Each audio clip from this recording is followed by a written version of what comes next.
hello to all Star Wars fans. It's been a long time since we've sorted out the cutscenes, some of which would perfectly complement the already gorgeous prequels, and some would turn them into an outright cringe. For example, the cutout carnage of Grievous by Kenobi, in which the Jedi threw the cyborg's organs out of his mechanical body with his bare hands. But today I want to focus your attention on the battle of Mace Windu and Palpatine. And to be honest, this duel, although very dramatic, is lame. I absolutely do not like it from a logical and choreography point of view. I think many of you, while watching Revenge of the Sith, wondered the reason behind Palpatine's violent jump with the lightsaber to attack the Jedi Masters. They just stood and looked at him until he managed to fly a few meters and swung for almost half an hour? Real masters who have spent years of training and have been in the Clone Wars would have had time to group up and counterattack Palpatine. Later in the book novel, they somehow try to close this blunder by the fact that Palpatine allegedly during his flight managed to cloud the mind of the Jedi and immobilize them, and only the powerful Windu and Kit Fisto were able to resist. It sounds very strange, doesn't it? The duel itself cannot be called spectacular. For the most part, we are shown the faces of Windu and Palpatine. There are very few acrobatic elements, and even in that single jump with Sidious's rebound, his computer model is used. Again, I understand that this was done mostly because Lucas wanted to show us not so much a spectacular duel as the tension between the characters and the drama, and there are already enough beautiful duels in the film. But did you know that initially this fight was supposed to look completely different, and they even choreographed the whole thing for it? About a month ago, a video shot by Nick Gillard, the main director of the Star Wars duels, appeared on the network straight from the set of Revenge of the Sith. In this video, we are shown the original version of the duel between Windu and Palpatine, and the latter was supposed to be played by the stuntman. Notice how much higher the speed of the duel itself is, and how much more logical it looks from the point of view of a real fight. When Palpatine breaks into the Jedi, he really impales the first one very quickly, while the second master immediately tries to take off Palp's head. But the Sith Lord sharply evades and deftly pierces him with a back fist in the back, after which he remains with Kit Fisto and Mace Windu. Poor Fisto resisted for a while, but in vain. Then everything had to happen the way we saw on the screens, only much faster and more spectacular.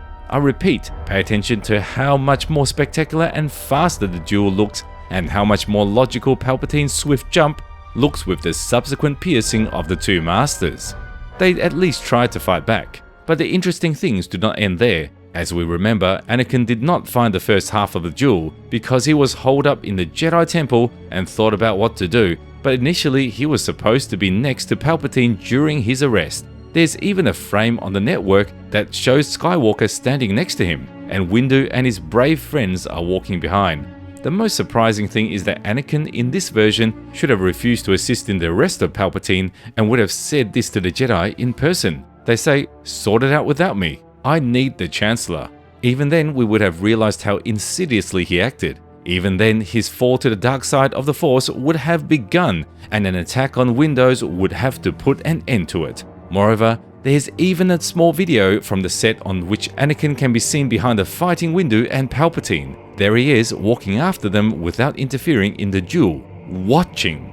That it is, he initially made the decision on the spot and not in the temple, but right there during the battle in the Chancellor's residence, standing on the sidelines. Incredible! And by the way, Palpatine should not have fought with his red lightsaber, but would have taken Anakin's blue lightsaber. Of course, then all of this was refilmed. As for the duel scene itself, it was planned to be much longer, as evidenced by the concept art of the third episode. Firstly, at the entrance of the Jedi, a Rodian secretary was supposed to meet them, who would ask a couple of questions then about the reason for Windu's team visit without any record, but he would be sent to far, far away. Secondly, the Jedi would try to stop the guard in blue armor, the elite guard which we show in the Clone Wars. Already in the palace itself, the Jedi would have faced those same Scarlet Palpatine guards familiar to us from the 6th episode. You can see them on several concepts and even on a photo from the set. There's one of them standing behind the secretary, but the Jedi are adamant in their desire to overthrow the Lord of the Sith, so the Scarlet Guards easily become a salad, and only then Windu and the company would enter Palpatine's office.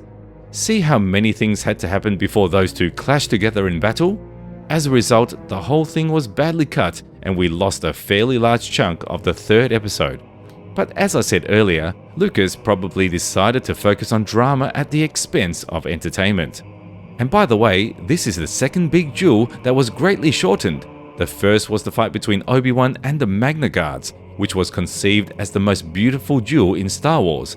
But because of the difficulties that arose during filming, Lucas just decided to give it up and ask Kenobi to stupidly dump a load on the guards. That's it, ladies and gentlemen. Write in the comments if you knew about this and what you think about the cutscenes. Would the duel of Palpatine and Anakin be better with them, or let everything remain as it is? That's it for today. Subscribe to the channel and support the video with a like. Our team will be very pleased. See you soon.